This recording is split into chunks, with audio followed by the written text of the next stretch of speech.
I get back to, the comment was, when does it become important? When does it change? I think in business, a lot of times when it changes is when it becomes a business imperative, where it's no longer the right thing to do, but there's a good business reason for doing it. And so I do go back to this talent pool. The talent pool of today and tomorrow, it's not tomorrow, it is today. It is more diverse. There are more women, there are more millennials, there are more minorities. And so we have to create environments where all the people who come to it can be successful. And I think from you think of societal standpoint, if we don't embrace that, and from a competitive standpoint, we have a huge issue going forward. So I think it's the business imperative. The other thing I see is those organizations who are going to be most successful are those who are going to innovate.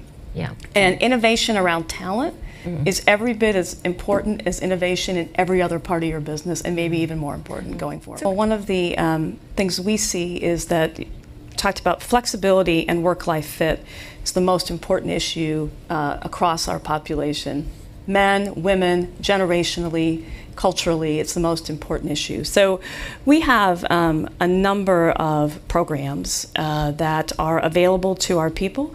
So the programs are important, but it's creating that culture where people think that it's okay and in fact encouraged to take advantage of those. So if a culture of flexibility is one that's going to be critical to your success, as it is for us, and I think many organizations, then you really have to have your leaders who are walking the talk, who are sharing those stories and say, yeah, I did leave and go to my son's soccer game today, instead of the old story where they'd say, oh, I'm going to a client meeting. And they weren't going to a client meeting, they were going to soccer practice. And as one of our partners said, yeah, it's a little disingenuous when you say you're going to a client meeting and you come back and it was obvious you had a haircut. It doesn't really work all that well. So, encouraging that transparency, sharing stories is a big part of what we think can help change that culture that, yes, we're all different, but we have more similarities and things that we both need to deal with than you might think. Right. Great.